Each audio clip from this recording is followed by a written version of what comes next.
8 ខែមុនខ្ញុំហៅលោកថាលបងហៃល្អដែរទេប្រាប់ប្រមាណដងហើយចាប់ជនល្មើសត្រូវតែចាប់នៅក្នុងតំបន់ខ្លួន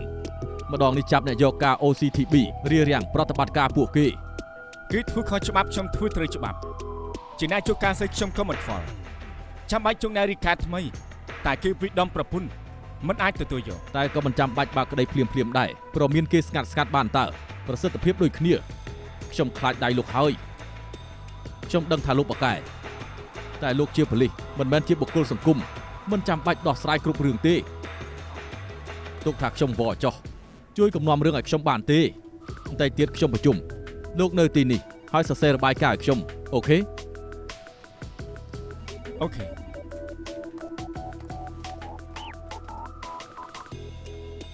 មិនយុត្តិធម៌សោះចង់បើកផ្លូវឲ្យ OCTB មិនខ្វល់នឹងការបៀតបៀនសាធារណៈណែចង់ទៅណាបានលោកនាយយើងត្រូវល្មើសតាមបញ្ជាគាត់រហូតមែនទេគាត់នឹងនិយាយមិនល្អពីពួកយើងហៅខ្ញុំថាលោកនាយមានរឿងអីខ្ញុំទទួលខុសត្រូវណែខ្ញុំមិនចង់ខូចឈ្មោះទេយើងទៅរកអីញ៉ាំសិនទៅរួចចាំរកដំណោះស្រាយល្អទេឲ្យខ្នោះដៃមកលោកប៉ូលីសសូមជឿខ្ញុំទៅកូនស្រីខ្ញុំគ្មានថ្ងៃរត់ចេញពីផ្ទះទេនាងច្បាស់ជាមានគ្រោះថ្នាក់គ្រប់ប៉ាម៉ាក់សុទ្ធតែនិយាយអញ្ចឹងខាងប៉ូលីសនឹងធ្វើការស៊ើបអង្កេតហេតុអីរងចាំយូរទើបបាត់មិនដឹងបានដល់ពេលនោះកូនស្រីខ្ញុំស្លាប់មិនខានទេជួយទៅរកនាងឥឡូវបានទេសូមទោសណាពួកយើងធ្វើការទៅតាមនីតិវិធីទៅផ្ទះរងចាំដំណឹងចុះអត់ទេប្រុសម្នាក់នោះមិនមែនជាមនុស្សល្អឡើយគេចង់ធ្វើបាបកូនស្រីខ្ញុំជួយទៅចាប់គេមកសួរចម្លើយទៅបានទេអ្នកនេះគ្មានផតតាំងកុំនិយាយទៅប្រាស់អីអ្នកផ្សេងត្រូវការប្តឹងដែរសូមត្រឡប់ទៅវិញសិនទៅយើងធ្វើការទៀតខ្ញុំភ្លេចរបស់អត់ទេលោកប៉ូលីសប្រុសម្នាក់នោះពិតជាចង់ធ្វើបាបកូនស្រីខ្ញុំមែនគេអាចនឹងសម្លាប់កូនខ្ញុំកូនស្រីខ្ញុំឈ្មោះសឹងជេអ៊ីតាំងពីជួបប្រុសម្នាក់នោះនាងផ្លាស់ប្ដូរទាំងស្រុងនាងអត់និយាយរកខ្ញុំថ្ងៃមួយខ្ញុំឃើញនាងចូលឡានខ្មៅមួយគ្រឿងនាងបាត់ខ្លួនតាំងពីពេលនោះប្រុសម្នាក់នោះច្បាស់ជាមិនមែនមនុស្សល្អទេដោយសារការិយាល័យបាត់មនុស្សធ្វើតាមនីតិវិធីខ្ញុំជួយស៊ើបឲ្យមីងមុនចុះលោកប៉ូលីសអរគុណណាខ្ញុំស៊ើបដឹងការពី3ខែមុនកូនស្រីមីងចូលរួមកម្មវិធី sponsor ដោយក្រុមហ៊ុន EJ ធ្វើឡើងដោយអ្នកជំនាញចិត្តសាស្ត្រ Fu Yang San នឹងធ្លាប់និយាយពីកម្មវិធីនោះអំពីការប្រឹក្សាយោបល់ប្រាប់មីងទៀតសួស្តីខ្ញុំចង់ចូលរួមកម្មវិធីនេះខ្ញុំបានសញ្ញាយល់ព្រមក្នុងពាក្យចូលរួមមែនតែខ្ញុំមិនដឹងថានាងចូលវគ្គប្រឹក្សាយោបល់ទេខ្ញុំសង្ស័យគុណមីងបាត់ខ្លួនពាក់ព័ន្ធនឹងក្រុមហ៊ុន EJ ចាំខ្ញុំទៅស៊ើបមើលហើយខ្ញុំនឹងប្រាប់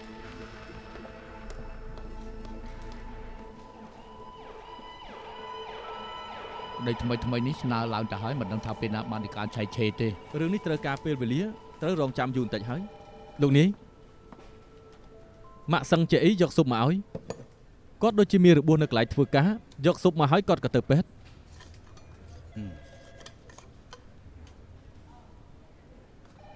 អ៊ីងហើយថ្ងៃនេះលោកទៅក្រុមហ៊ុនអ៊ីយ៉ាមែនហើយធ្លាប់ឮមូលនិធិសប្បុរសធម៌អ៊ីយ៉ាទៀតធ្លាប់ក្រុមហ៊ុននេះគឺបរិច្ចាគទឹកប្រាក់ឲ្យកងកម្លាំងប៉ូលីសរាល់ឆ្នាំសកម្មភាពពួកគេគឺដឹកនាំដោយប៉ូលីសគឺពួកគេជាអ្នក sponsor ត្រូវហើយលោកដឹងហើយនៅទៅទៀតទៅរកពួកគេក្នុងនាមជាប៉ូលីសពួកគេជាប់ពាក់ព័ន្ធឬអត់លោកច្បាស់ទៀតលោកធ្វើតាមគោលការណ៍ចង់ហៅពួកគេមកសួរនាំ No sir ត្រូវហើយអញ្ចឹងបានជាពួកគេដាក់ពាក្យបណ្ដឹងលោកបើគ្មានផុសតាំងច្បាស់ហាមទៅក្រុមហ៊ុនអ៊ីយ៉ាទៀត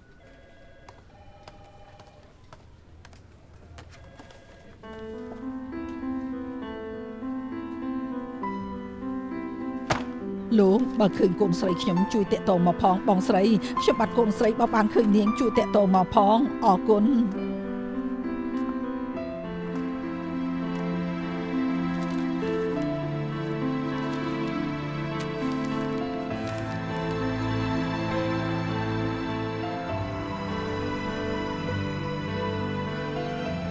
លោកមានធ្លាប់ជួបនាងអត់ជួយតាក់ទងមកខ្ញុំផងអរគុណ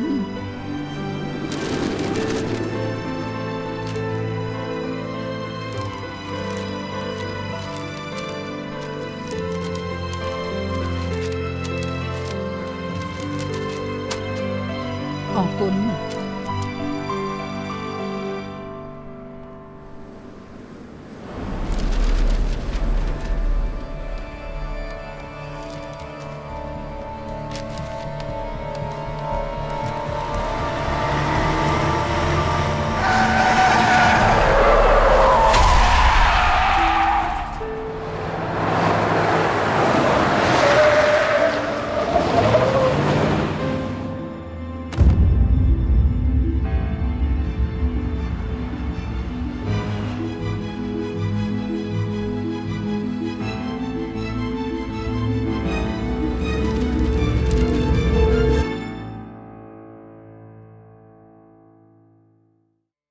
បច្ចុប្បន្នភាព បេះដូងដែលញាប់ទេពិបាកដកដង្ហើមឬអត់ អត់ទេ នៅតែនឹកឃើញគ្រោះថ្នាក់ថ្ងៃនោះទៀតដែរ ការពិតខ្ញុំមិនត្រូវការប្រឹក្សាទេ បន្ទាប់ពីគ្រោះថ្នាក់នៅថ្ងៃនោះលោកបញ្ចេញអាការៈ stress ទាំងផ្លូវកាយនិងផ្លូវចិត្តក្នុងរបាយការណ៍ថ្នាក់លើលោកបញ្ជាក់ថាលោកខំប្រឹងធ្វើការស៊ើបអង្កេតឆេវឆាយជាងមុនទើបគាត់ណែនាំឲ្យលោកមកទីនេះ ខ្ញុំគិតថានេះមិនមែនជាបញ្ហា បើសិនថ្នាក់លើនិងមិត្តរួមការងាររបស់លោកសុទ្ធតែគិតថាលោកមានបញ្ហាលោកគួរតែយកចិត្តទុកដាក់នឹងវា យើងគួរឈប់ខាតពេលទៀតទៅអ្នកត្រូវប្រឹក្សាយោបល់ជាមិត្តភ័ក្តិរួមការងារខ្ញុំច្រើនជាង លោកអេងនេះជាការប្រឹក្សាវគ្គចុងក្រោយហើយបើលោកនៅតែមិនសហការខ្ញុំមានតែធ្វើតាមច្បាប់បញ្ជូនលិខិតវាតម្លៃទៅផ្នែករបស់លោក អូដល់ម៉ោងបាយថ្ងៃហើយ ល្អណាស់តោះទៅបាយ ចង់ញ៉ាំអី ឯងសម្រាប់ទៅ លោកនេះយ៉ាងមិនចេះមិនក៏ធ្វើមកខឹងទៅញ៉ាំបាយថ្ងៃជាមួយគ្នាទៅ ជួបមនុស្សគួរឲ្យខឹងចែកហើយតែញ៉ាំចុះ ទ្រាំឃ្លានអញ្ចឹងមិនល្អសម្រាប់សុខភាពទេអូខេខ្ញុំខ្ចប់ឲ្យលបងល្អទេចាំខ្ញុំណា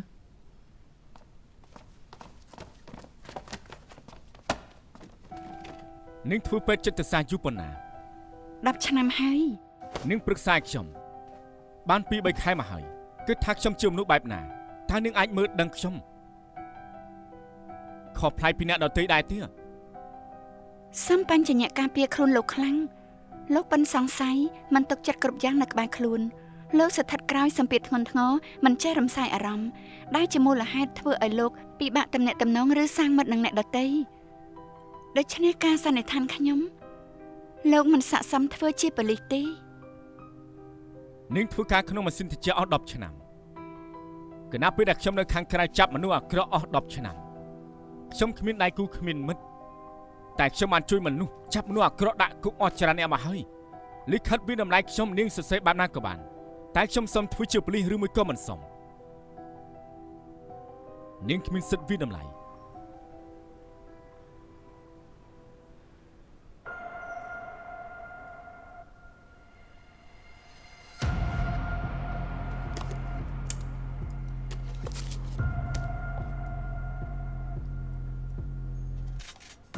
លើកក្រោយសមត្ថផ្សេងបានទេ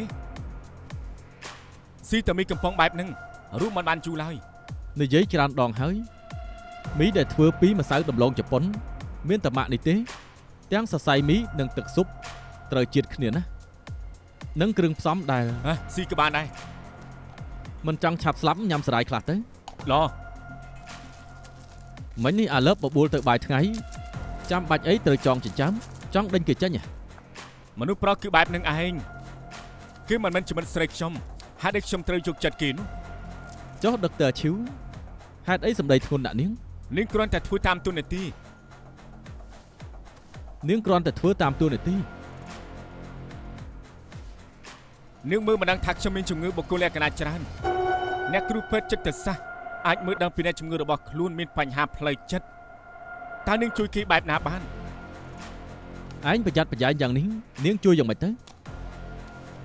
ងក៏បានដឹងដែរតែពីអ្នកពួកជើងនៅតូចអ្នកណាជួយពួកជើងទៅ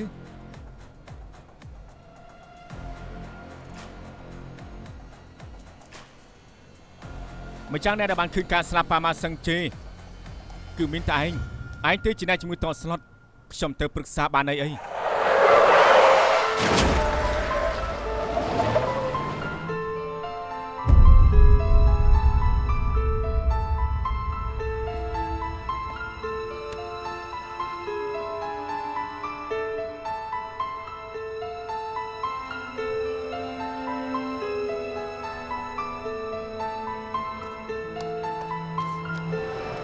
ទ្រាំឲ្យបានខ្ញុំគឺអ៊ីងហើយអ្នកត្រូវទ្រាំឲ្យបានអ្នកនៅត្រូវតាមរកកូនស្រីជេអ៊ីនាងចង់ញ៉ាំស៊ុបដែលអ្នកធ្វើកុំស្លាប់អី មិនអីទេត្រូវហើយអ្នកច្បាស់ជាមិនអី អ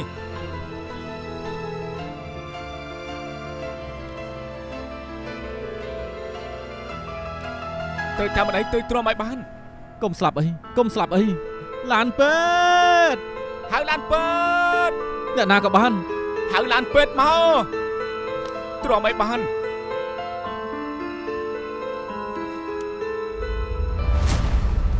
ខ្ញុំមិនអីទេខ្ញុំទម្លាប់នឹងរឿងនេះទៅហើយឯងមិនរបួសទើបជារឿងសំខាន់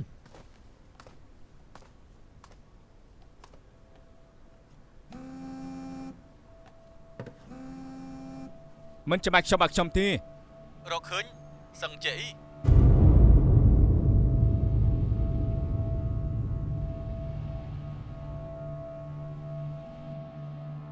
ម៉ោង 10 ព្រឹករកឃើញនឹងនៅផ្លូវរថភ្លើងយិនឡុងរួចក៏ត្រូវនាំយកមកពេទ្យ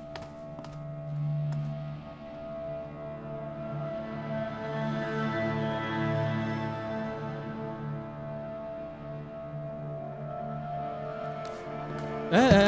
ចង់ធ្វើអីបើលោកយិនដឹងមានរឿងមិនខានទេ អូ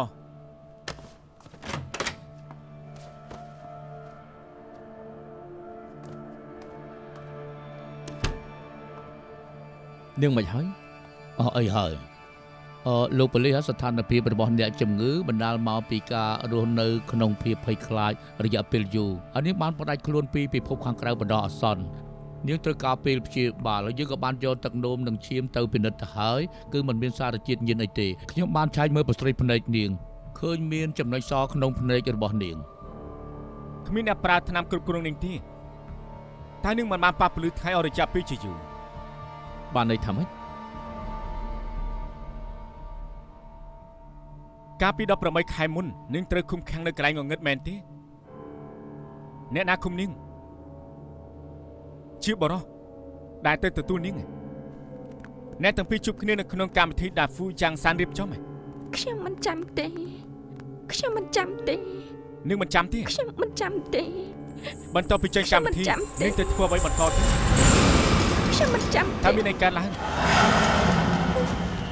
ខ្ញុំមិនចាំទេ មិនក៏នាងអាចរត់បាន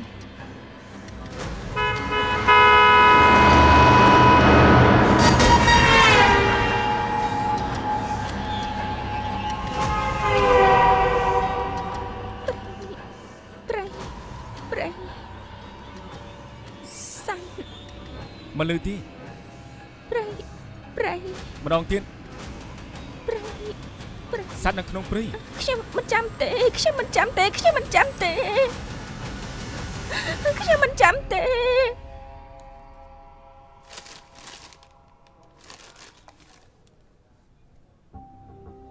លោកប៉ូលីសផ្លូវចិត្តអ្នកជំងឺមិនដឹងដល់ទេនាងត្រូវការសម្រាប់រងចាំពី3ថ្ងៃទៀតមកសួរសុខទុក្ខនេះ មិន ទៅ ចាំបាច់មកទៀតទេពួកយើងជាអ្នកធ្វើបន្តការិយាល័យអត្តសញ្ញាណកម្មនឹងមកយកផតតាំងស្នាក់ការធំកោះហុងកុងពលបាល UKE ក្រុមធូស៊ី ក្រែងក្តីនេះជារបស់ MP រឿងក្តីសឹងជាអ៊ីពាក់ព័ន្ធនឹងអំពើជួញដូរមនុស្សជាការងារផ្នែកប្រឆាំងអ ுக ្រិតកម្ម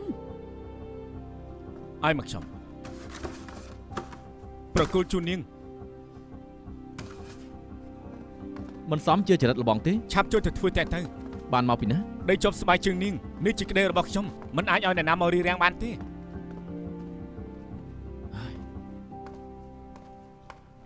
សួស្តី អរុនសួស្តី លោកទីងសួស្តី អរុនសួស្តី សួ អា ស្តី នេះឯកសារលោក ខ្ញុំនឹងទៅឆែកមើលឲ្យអរុនសួស្តីលោកទីង សួស្តីលោកសួស្តី លោកទីង សួស្តី លោកទីង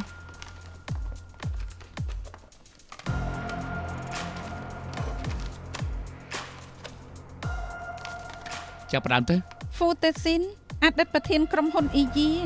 អ្នកជំនួញស្ដុកស្ដំនៅហុងកុងមានបណ្ដាញច្បាប់សនិងខ្មៅឆ្នាំ90ចាប់ផ្ដើមរកស៊ីអចលនទ្រព្យក្រោយមកបដូរគំរូអាជីវកម្មក្រៅពីរកស៊ីអចលនទ្រព្យមានទាំងបើកឱសថស្ថាននិងវិនិយោគផងដែរ យើងស៊ើបដឹងថាពូតាស៊ីនល្បីថាបរោះរឹងមាំម្នាក់នេះបើគេចង់បានអីត្រូវយកឲ្យទាល់តែបានបើអ្វីដែលគេចង់បានហើយគេយកមិនបាននោះគេនឹងបំផ្លាញវាចោលមិនធម្មតាទេ គេមានកូនប្រុស2នាក់កូនច្បងហ្វូយ៉ាងសានបង្រៀននៅសាកលវិទ្យាល័យកូនប្អូនហ្វូស៊ីងសានបច្ចុប្បន្នជាប្រធានក្រុមហ៊ុនអ៊ីយី យើងមើលហ្វូស៊ីងសានមុនទៅ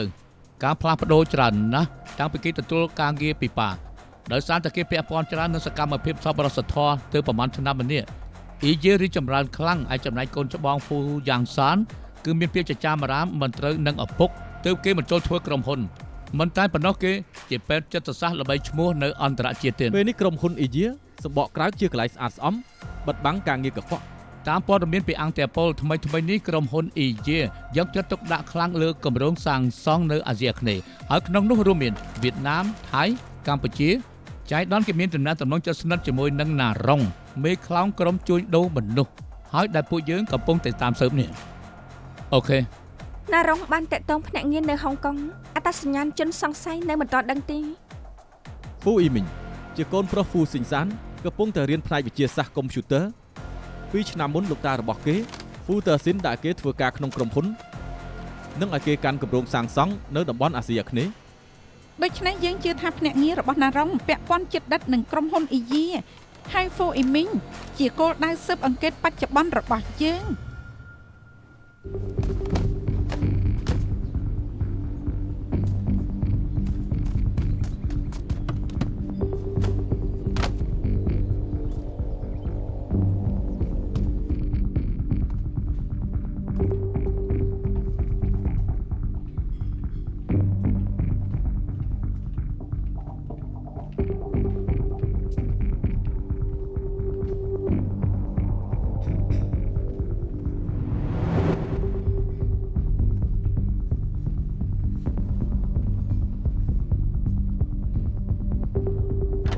អេអ្នកប្រុសមកវិញហើយហ៎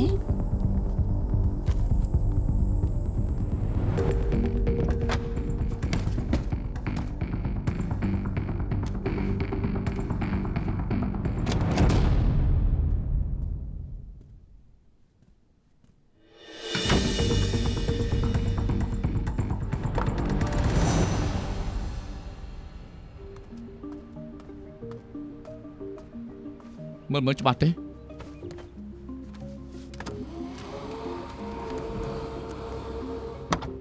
ច្បាស់ហើយ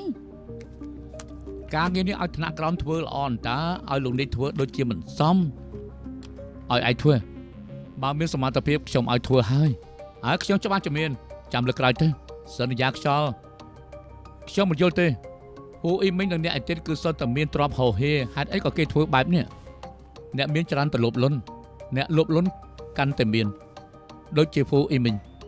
គេខ្លាចបន្លំបង្ហោះរើបុគ្គលិកនិងផ្ដល់ការធ្វើដំណើរខ្លែងខ្លាយដើម្បីបោកប្រាស់មនុស្សពេលណាដែលអ្នកមានទៅរកគេនឹងចាប់ឃុំមនុស្សរួចហើយបញ្ជូនគេទៅអាស៊ីអាគ្នេយ៍រួចខានបញ្ជូនមនុស្សទៅយូរគឺត្រូវភាគីម្ខាងទៀតដាក់សម្ពាធដូច្នេះហើយអំឡុងពេលនេះគឺយើងត្រូវមើលគេឲ្យជាប់សង្ឃឹមថាអាចរកឃើញកន្លែងដែលគេយកមនុស្សទម្លាក់ទុក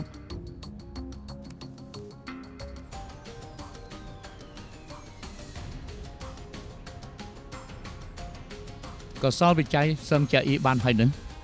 ណែទេតែខ្ញុំនឹងទៅសួរនាំ អូខេប្រឡំមើលគេយូរហើយដូចជាមិនឃើញអ្វីគួរឲ្យសង្ស័យ លោកទីងគូដៅចេញមកហើយ ពីរនេះឯងនៅតោះយើង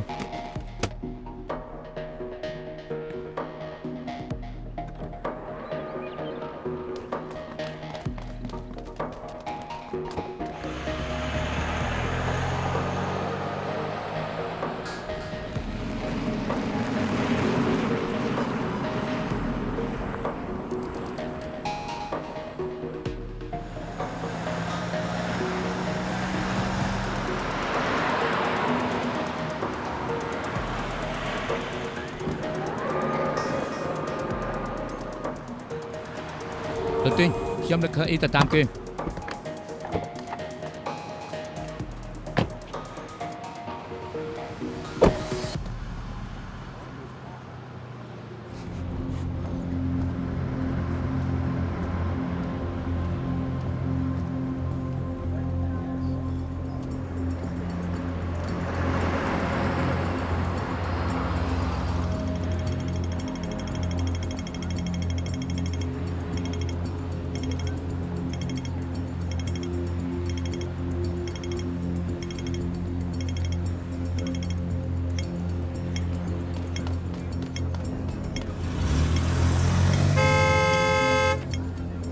ខ្ញុំនឹងច្បាត់គេហើយគេដូចជាបាត់ទៅស្ដាប់សម្រាប់ទៅផ្លូវសានជុកហើយនឹងជាលូ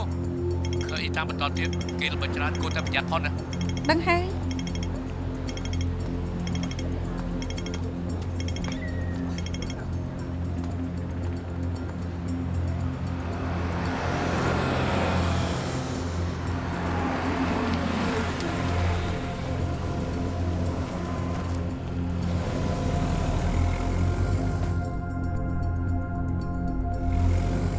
លោកទីងខ្ញុំបាត់គេហើយគេឡើងឡាននៅផ្លូវតាយើសម្ដៅទៅផ្លូវជាលូស្លាកលេខឡាន GY 908 Ghost YNK 908ដឹងថាខ្ញុំទៅតាមគេ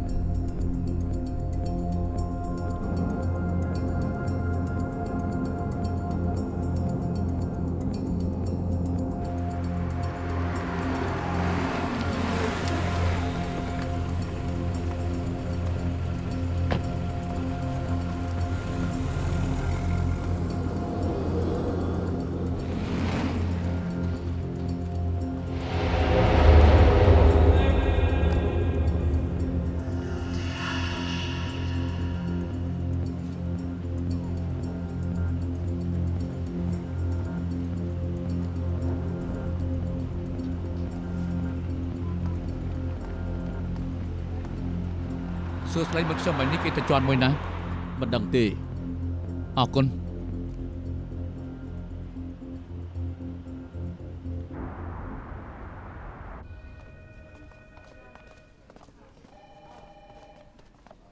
បានឮថា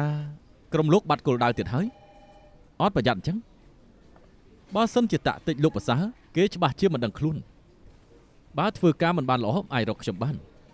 ហើយខ្ញុំនឹងឲ្យមនុស្សទៅជួយស្ដាប់ឮទេជែកសិនគ្មានបញ្ហា លោកចាងតម្រុយរឿងក្តីនេះគឺបានពីការខំប្រឹងប្រែងមិត្តរួមក្រុមរបស់ពួកយើងដូច្នេះមិនត្រូវការលោកជួយទេអរគុណ កូនចៅជើងខ្លាំងតកោទិញរួបរวมគ្នាមែន ជឿខ្លាំងស្អីទៅ លោកទិញខ្ញុំបារម្ភឥឡូវនឹងអ្នកផ្សេងទៀតអាចមានគ្រោះថ្នាក់បើសិនធ្វើការឆ្លោះឆ្លួយខ្ញុំស្នើសុំលោកធ្វើការតាមច្បាប់ក្នុងការស៊ើបអង្កេតបើលោកខំធ្វើពេកមានតែនាំបញ្ហាដល់ថ្នាក់លើប៉ុណ្ណោះត្រូវការអ្វីឲ្យខ្ញុំជួយរកខ្ញុំបាន អូខេ ធ្វើការបន្តទៀត គេមាន ចុះ បញ្ហាអីទៅ ខ្ញុំខានពេលនឹងមនុស្សឈួនទៅធ្វើការទៅ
តើឯងដឹងទេថា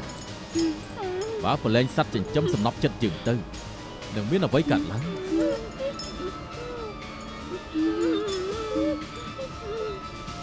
ចង់ដឹងដែរឬអត់ ខ្ញុំជល់ហើយសឹង JE ពេលដែលនិយាយដល់ក្រុមហ៊ុន Engine និងបរិមម្នាក់នោះនាងក៏ប្រតិកម្មភ្លាមហេតុអីបានជានាងកុហកខ្ញុំតាពីព្រៃនិងសัตว์ដែលនាងនិយាយគឺសំដៅលើអ្វី PTSD និងភាពវង្វេងនិងអារម្មណ៍ចុកខ្សោយ PTSD បានពីភាពភ័យខ្លាចខ្លាំងនៃបទពិសោធន៍អតីតកាលមូលហេតុនឹងអ្វីដែលបានកើតឡើងនាងមិនចងចាំទើបចេះតែឆ្លើយថាមិនចាំភាពវង្វេងនិងអារម្មណ៍ចុកខ្សោយញៀននឹងការចងចាំត្រូវបានចាក់សោជាប់នៅកន្លែងមួយអស់រយៈពេលជាយូរគ្រប់សម្លេងក្លិនឬការប៉ះនិងញែកការចងចាំនាងយកការស្មើសម័យជាការពិតចំពោះព្រៃនិងសត្វដែលនាងនិយាយខ្ញុំគិតថាស្តៀងនឹងសម្លេងឬក្លិននៅកន្លែងដែលនាងត្រូវគេឃុំទុក ហេតុអីចាប់នាងទៅជួហើយតែបែរជាមិនជួយទៅលក់ទុកធ្វើជាស្កបផ្លូវភេទមិនត្រូវទេក៏សពវិច័យបង្ហាញថានាងមិនបានរងសម្ពាធផ្លូវភេទមិនសមហេតុផលទេ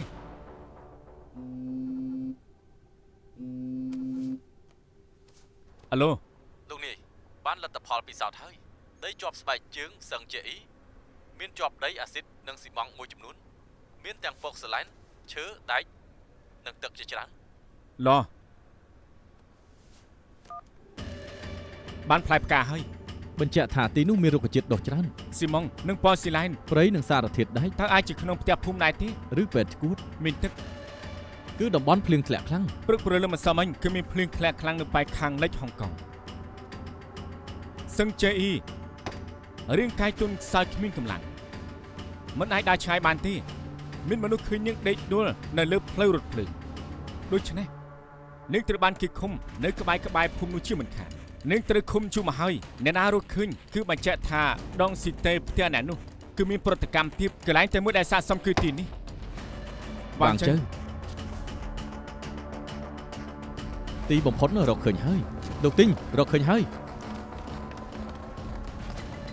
ពេលខ្ញុំឆែកកាមេរ៉ាសវត្ថិភាពឃើញឡានហ្វូអ៊ីមីងចតនៅចំណតក៏បន្តតាមមើលក៏បានឃើញគេឈប់នៅតាមផ្លូវចូលភូមិមួយគ្មានកាមេរ៉ាសវត្ថិភាពទើបមិនដឹងថាគេទៅណាបន្ត វាងជើ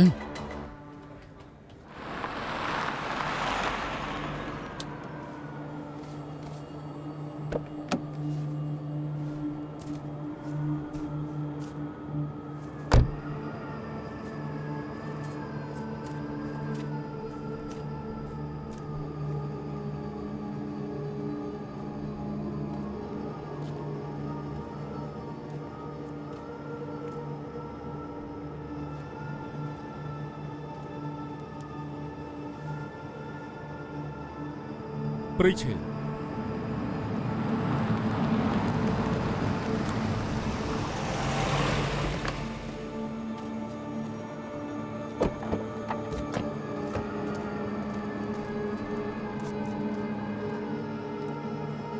ក្នុងឡានគ្មានមនុស្សទេ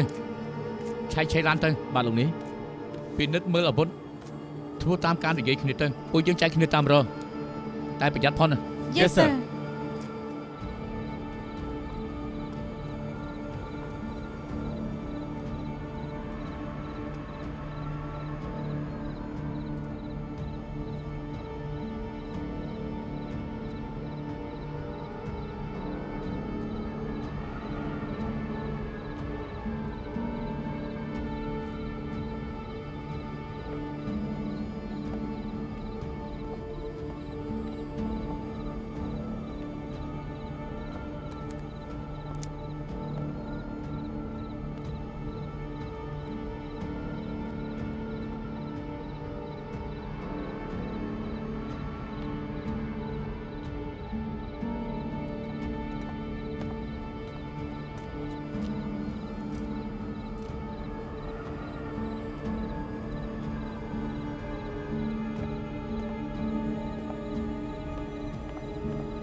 ប៉ូលីស ខ្ញុំក៏ប៉ូលីសដែរ ខ្ញុំរាប់13យកការសម្គាល់ខ្លួនចេញមក1 2 3យឺត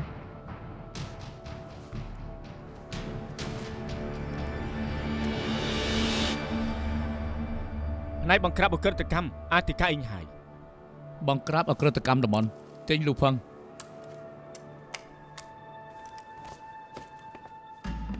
SP មិនក៏មកទីនេះ ខ្ញុំមកស៊ើបក្តីបាត់ខ្លួននារីម្នាក់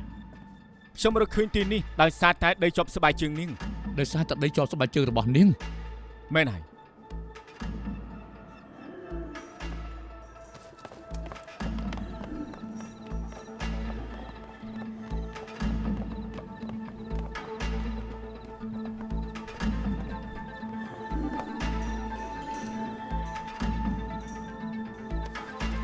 ទុកឲ្យខ្ញុំ អ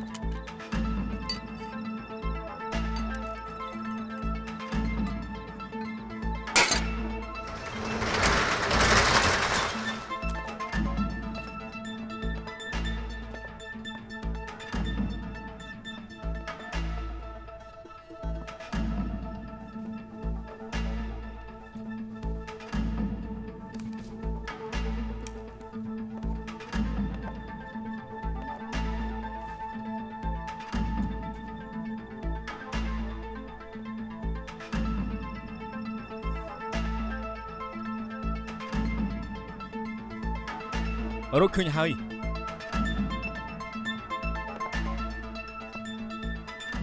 សឹងជាអីជានារីដែលលោកតាមរក មែននេះជាផតតាំងបញ្ជាក់ថានាងឃុំនៅទីនេះ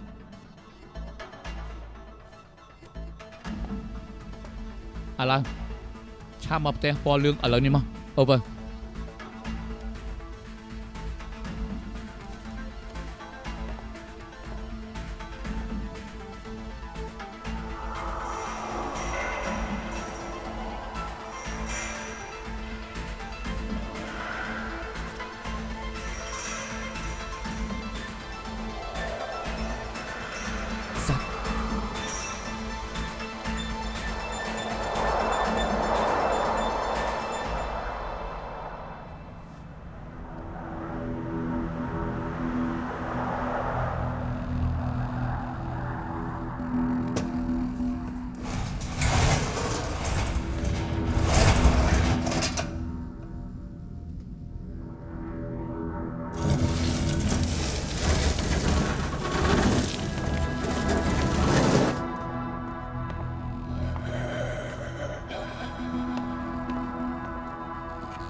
កំផ្លាញពួកយើងជាប៉ូលីសទេកំផ្លាញកំផ្លា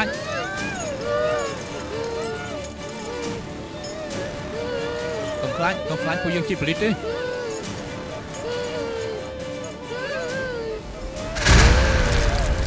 មានមនុស្សបាត់ខ្លួនអូកុំបាយខ្ញុំទឹកសមាធិមាន បាត់កន្លែងកើតហេតុ មានមនុស្សចង់បំផ្លាញផតតាំង កំផ្លាញពួកយើងជាប៉ូលីសទេកំផ្លាញ ពួកយើងជាប៉ូលីស ស្ងៀម ខ្លាច លោកទិញឲ្យប៉ូលីសនោះចាញ់ពីកន្លែងកើតហេតុ Yes sir កុំខ្លាំងពួកយើងជាប៉ូលីស សម្លាញ់ពួកយើងកំពុងធ្វើការសូមចេញទៅ មានមនុស្សបាត់ខ្លួនគេអាចមានគ្រោះថ្នាក់បានក ុំធ្វើឲ្យយើងពិបាកអីចេញទៅ ឆាប់ទៅរកគេទៅត្រូវតែជួយគេឲ្យបានមនុស្សបាត់ខ្លួនមានមនុស្សម្នាក់បាត់ខ្លួនឆាប់ទៅជួយគេផងទៅ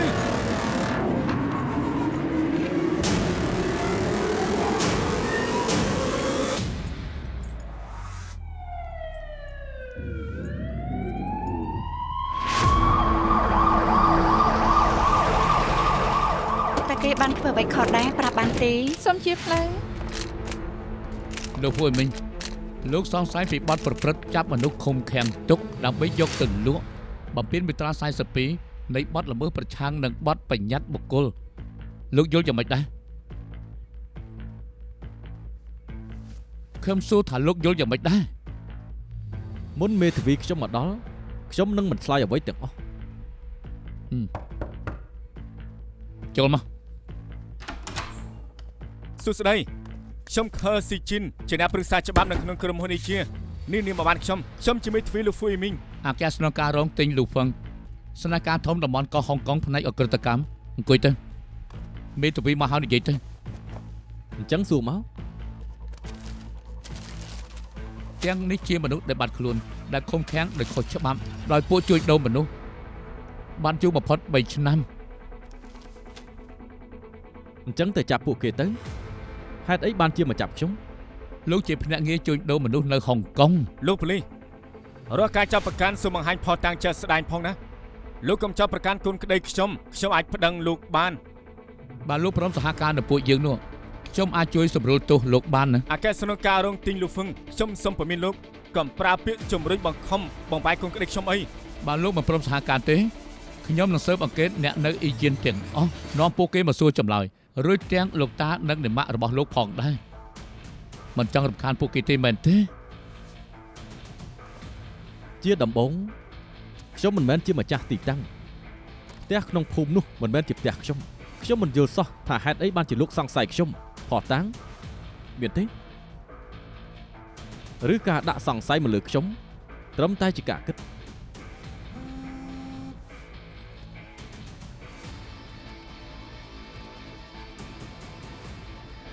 ផោះតាំងចិត្តមកដល់ហើយខ្ញុំទៅនិយាយទូរស័ព្ទសិន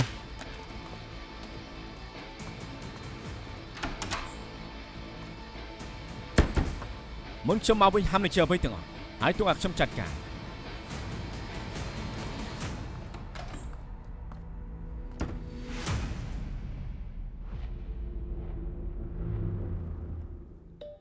នៅចាំឋានណាគេឃុំឃាំងលោកទេគេមានអ្វីសុខឬអត់បើឃើញអីនិយាយមកហេតុអីលោកត្រូវឃុំឃាំងនៅទីនោះ ខ្ញុំមិនចាំទេកាលនោះខ្ញុំមានអារម្មណ៍មិនល្អខ្ញុំក៏បបួលមិត្តភ័ក្តិនៅក្នុង website ទៅឡើងភ្នំជាមួយគ្នាពួកគេបោកគ្រាប់បែកខ្ញុំក៏សម្រេចចិត្តទៅឡើងភ្នំតែម្នាក់ឯងពាក់កណ្ដាលផ្លូវក៏មានមនុស្សចេញមកស្ទាក់ខ្ញុំហើយវាយខ្ញុំឲ្យសន្លប់ដឹងខ្លួនឡើងខ្ញុំក៏នៅទីនោះបាត់ទៅហើយ តើជា website ស្អីទៅ ទេសកលអាត់កំបាំង តែជាអ្វីដែរទៅ ជា website ដែលបង្កើតឡើងជាក្រុមអនឡាញឲ្យពួកយើងជជែកពេលស្មុគស្មាញពីការងារចំណូលពួកគេតិចតួចពួកយើងត្រូវគេមើលងាយមើលថោកចាប់ផ្ដើមឡើងថ្ងៃថ្មីមិនដឹងជីវិតនឹងទៅជាយ៉ាងណានៅកន្លែងធ្វើការត្រូវគេជេរស្ដីដូចឆ្កែដូចឆ្មាគ្មាននរណាម្នាក់គេផ្ដល់តម្លៃឲ្យពួកយើងនោះទេ អ្នកដែលត្រូវគេធ្វើបាបទ្រង់ជ្រូក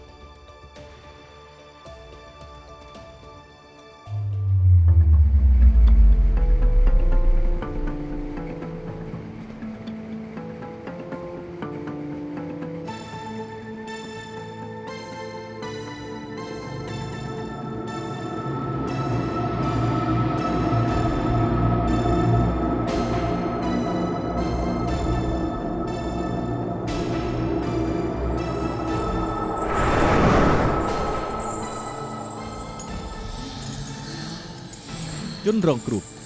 មានរឿងមួយដូចគ្នាពួកគេមានជីវភាពតលក្រត្រូវគេជិះជាន់ពួកអ៊ីមីងអាចបំផ្លាញភាពជាមនុស្សរបស់ពួកគេបានយ៉ាងងាយប្រែក្លាយពួកគេជាសត្វធាតុគ្មានទំនាក់ទំនងសង្គមឬការការពារខ្លួនពួកអ៊ីមីងចាប់ឃុំពួកគេទុកបន្តិចម្ដងគេបង្ហាញពីក្តីស្រឡាញ់និងការខ្វាយខ្វល់ទៅកាន់ពួកគេនិងជឿទុកចិត្តពួកអ៊ីមីងដោយសត្វចិញ្ចឹមដែលស្រឡាញ់ម្ចាស់បំផ្លាញភាពជាមនុស្សរបស់ពួកគេនិងផ្ដាច់ពួកគេពីសង្គមខាងក្រៅឲ្យពួកគេគិតថាគ្មានកន្លែងណាដែលមានសុវត្ថិភាពជាងនេះនោះទេក្រៅពីនេះសឹងជាអ៊ីមិនមែនបាត់ការចងចាំនាងយល់ថាហ្វូអ៊ីមីងល្អចំពោះនាងចង់ការពារគេ ដូច្នេះនឹងគ្មានបំណងរត់ហើយក៏គ្មានហេតុផលដែលហ្វូអ៊ីមីងដល់លែងនាង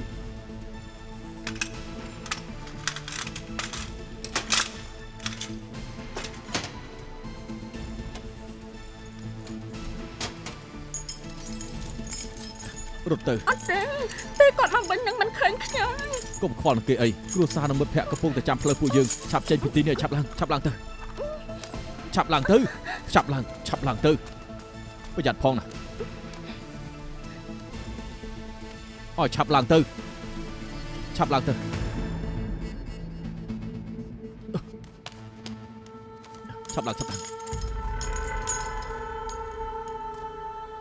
ជនទី 3 ឥឡូវគេណែណា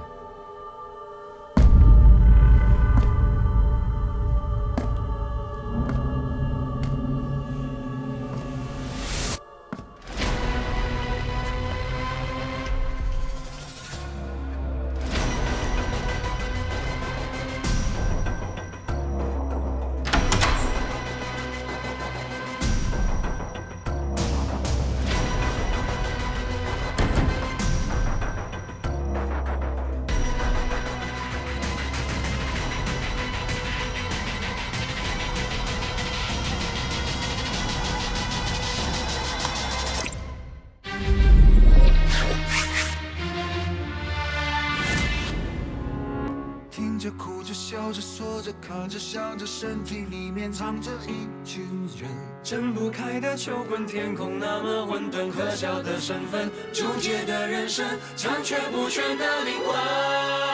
静止的倒影把一切了解，不能停歇，无法拒绝，镜子里疯狂的生死。世